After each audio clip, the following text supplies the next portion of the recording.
తింటే గారెలే తినాలి. వింటే భారతమే వినాలి. నమస్తే ఫ్రెండ్స్. మహాభారతం 38వ ఎపిసోడ్‌కి స్వాగతం. గంధర్వులకి, కౌరవులకి యుద్ధం అసలు ఎందుకు జరుగుతదో మీరు తెలుసుకోవాలి. మహాభారత ఘట్టంలో ఈ ఘట్టం మనుషుల జీవితానికి చాలా ఉపయోగపడతది. ప్రస్తుత మనుషుల జీవితానికి చాలా ఉపయోగపడతది. ఫస్ట్ ఒక లైక్ కొట్టి ముందుకెళ్ళండి. అయితే ఆ కామ్యక వనంలో పాండవులు, ఈ ఈ పండితులు వీళ్ళందరూ ఉండడాన్ని అటు పోయే ఒక పెద్దాయన చూసి ధృతరాష్ట్ర చుట్టాలవుతారండి వరుసకి. అలా చూసుకుంటూ ఆహా! ఇలా జరిగిందా కథ అని అలాగా హస్తినికి వెళ్తూ ధృతరాష్ట్రుడిని కలుస్తారు. అంటే విషయం అలా కామ్యక వనం నుంచి వస్తున్నాను. పాండవులు పాపం వాళ్ళ కష్టాలు అవి చూసి చాలా బాధనిపించిందంట. అవునా! కష్టాలు పడుతున్నారా? ధృతరాష్ట్రుడు అడుగుతాడు. ఆ! అవునా! చూడు నా తమ్ముడి పిల్లలకి ఎన్ని కష్టాలొచ్చాయో మా వల్ల అని మనసులో అనుకుంటాడు. అనుకోని ఆళ్ళు పడుతున్న కష్టాలన్నీ అలా చెప్తుంటే పక్క నుంచి దుర్యోధనుడు, కర్ణుడు, శకుని మామ వీళ్ళందరూ వింటుంటారు. విని ఆయన ఎళ్ళిపోయాక వాళ్ళు వెళ్ళిపోయాక కర్ణుడును తో అంటాడు. "దుర్యోధన మనం ఈ సమయంలో ఏం చేస్తే పాండవులు ఇంకా బాధపడతారు అంటే, ఏమీ లేదు సోదరా జాగ్రత్తగా విను. ఇన్ని కష్టాలు పడుతున్నప్పుడు మన దగ్గరున్న సంపద, మన దగ్గరున్న గొప్పతనాన్ని మనం చూపిస్తే ఆటోమేటిక్‌గా వాళ్ళింకా క్షీణించిపోతారు. హ్మ్. ఇదే మన సరైన సమయం. మన దగ్గరున్న మొత్తం ఐశ్వర్యాన్ని వాళ్ళకి చూపిద్దాము అంటే, దుర్యోధనుడు అంటాడు, "అలా కాదు. దీనికి నాన్నగారు ఒప్పుకోరు. మనం కామ్యక మనం ఎళ్తున్నామని తెలిస్తే చాలు మన మీద రంకెలేస్తారు. ఆయన ఒప్పుకోరు. ఆయనకి తెలుసు మనం ఏదో చేస్తామని" అంటే, అప్పుడు శకుని మామ అంటారు, "అల్లుడు నేను ఉపాయం చెప్తాను కదా అల్లుడు. ఎలాంటి చావు తెలివితేటలు నా దగ్గర ఇన్నున్నాయి. జాగ్రత్తగా విను.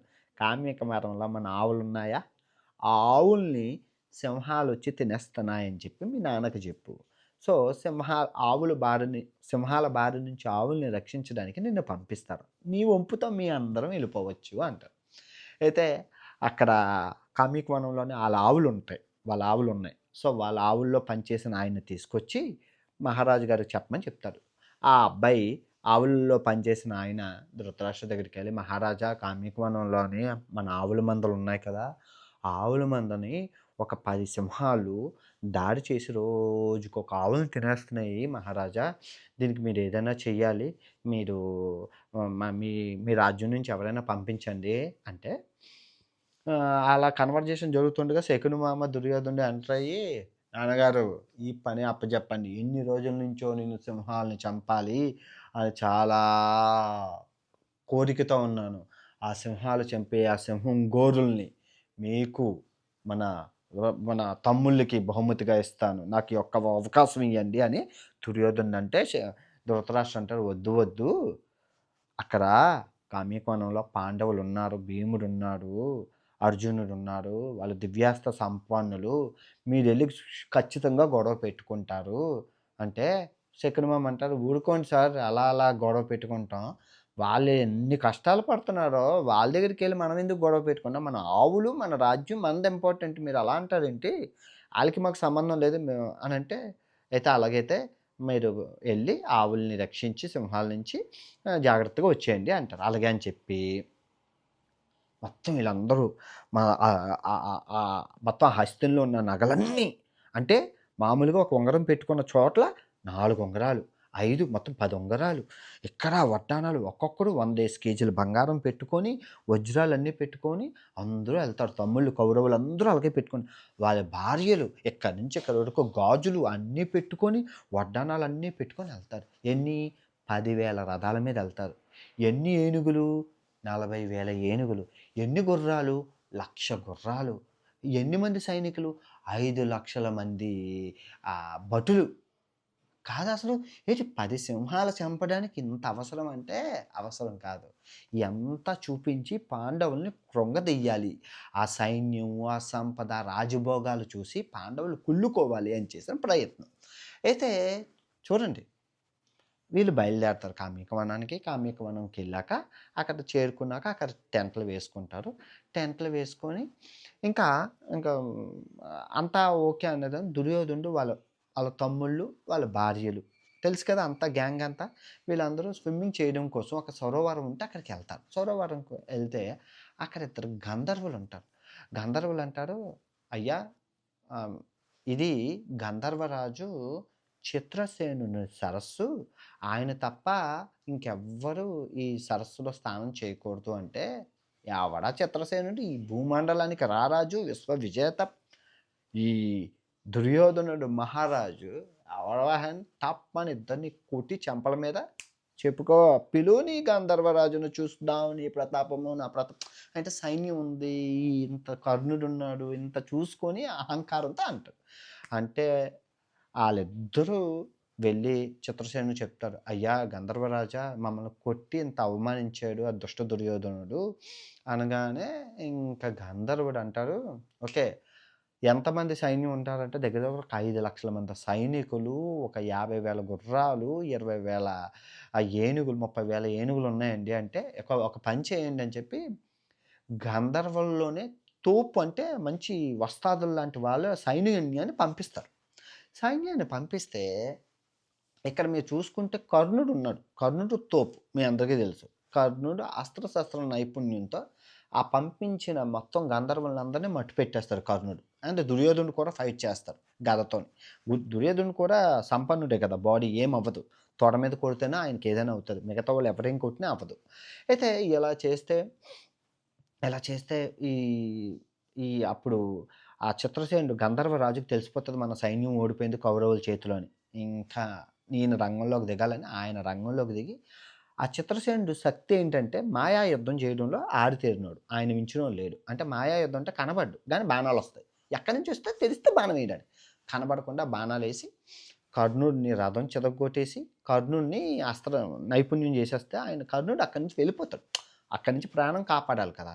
కాపాడుకోవాలని వెళ్ళిపోతాడు ఆ గొడవల్లోని.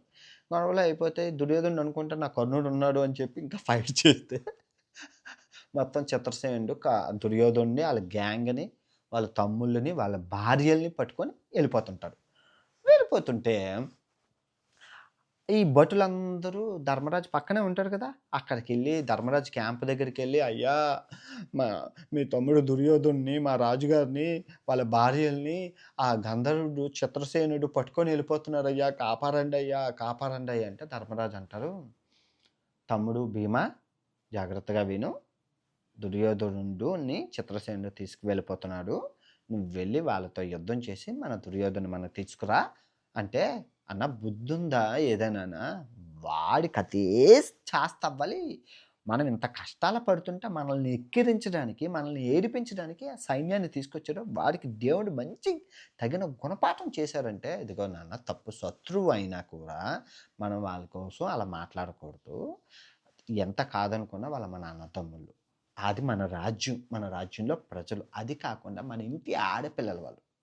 వాళ్ళని మనం సేవ్ చేయాల్సిన బాధ్యత నాదంట. "అన్నయ్య నువ్వు మర్చిపోయావు చిన్నప్పుడు నాకు విషం పెట్టారన్నయ్య. మనకి లక్క గృహంలో మనల్ని కాల్చేద్దాం అనుకున్నారన్నయ్య. ఇంకా చూస్తే మన ద్రౌపదిని అంత అవమానించారు. అసలు వాళ్ళకి సహాయం అంటావేంటన్నయ్య? నీ ధర్మం, ధర్మం, ధర్మం ఈ ధర్మంతో మమ్మల్ని చంపేలా ఉన్నావన్నయ్య" అంటే, ఇదిగో ధర్మ భీమ జాగ్రత్తగా విను. అక్కడున్నది ఆడపిల్లలు. మన రాజ్యం ఆడపిల్లలు. మన వరుసకి మరదళ్ళవుతారు. వాళ్ళని సేవ్ చేయాల్సిన బాధ్యత మనది. మన ఇంటి ఆడపిల్లల కలగైతే ఊరుకుంటామా? అది కూడా మన రాజ్యం. మన పెదనాన్న కొడుకులు వాళ్ళు. మన వరస. సహాయం చేయమని అడిగారు కాబట్టి చేసేయాల్సిన బాధ్యత క్షత్రియులుగా మన ధర్మం. ఎంత కాదనుకున్నా మన చుట్టాలురా వాళ్ళు. అలా అంటారేంటి?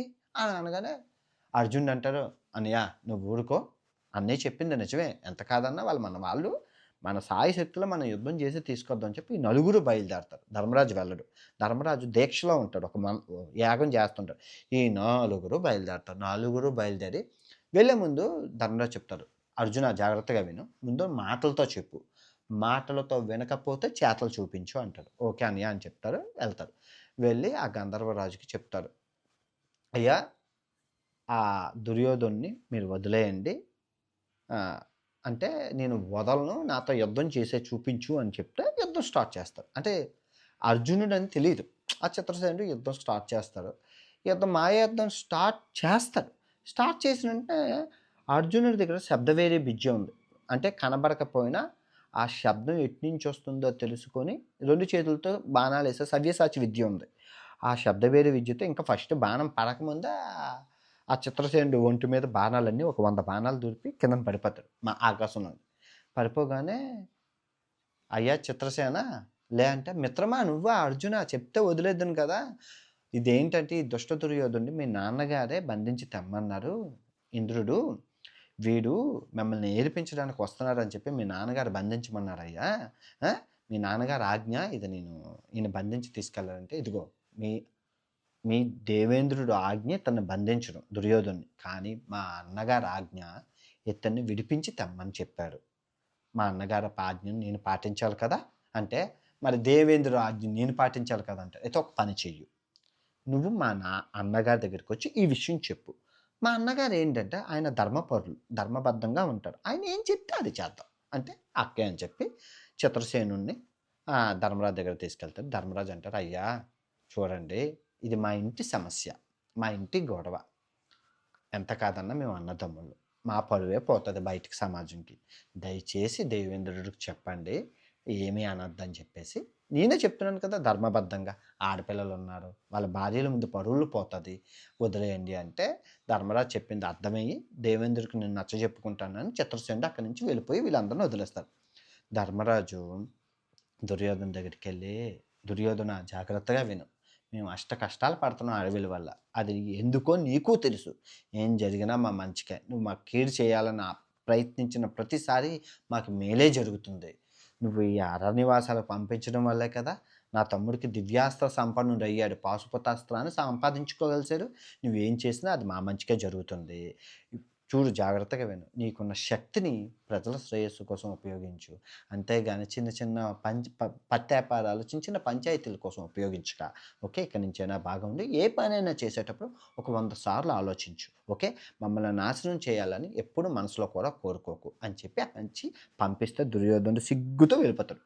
కథ కంచికి మనం ఇంచికి ఏం తెలుసండి మీకు ఈ నీతి, నీ ఇంటి పక్కన ఉన్నోడికి ఏమీ లేకపోవచ్చు, నీ చుట్టాల దగ్గర నేను చాలామంది చుట్టాలను చూశాను, పెళ్ళిళ్ళలో బంగారం ఇక్కడి నుంచి ఇక్కడికి వేసుకొని ఉంగరాలు 4 పెట్టుకొని ఎవరైనా నమస్కారం ఎలా పెడతారు, ఇలాగా నమస్కారం, బంగారం వడ్డాను, నాకు ఇంత ఉంది, మాకు అంత ఉంది, మీకేముంది, మాకేముంది, మీకేముంది, ఆ సోది వదిలేసి మనం ప్రశాంతంగా ఉంటే అంతా మంచిగా జరుగుతుంది. ఒకళ్ళని నాశనం చేయాలని ఎప్పుడు ప్రయత్నించకూడదు, ఒకళ్ళని నాశనం చేయాలని ప్రయత్నిస్తే నువ్వే నాశనం అయిపోతావు. కర్మ సిద్ధాంతం ఉంది కదా, ఇది కర్మభూమి కదా భారతదేశం, ఇది వర్కౌట్ అవుతుంది కదా. ఓకే రేపు మళ్ళీ మంచి వీడియోతో కలుసుకుందాం, బాయ్.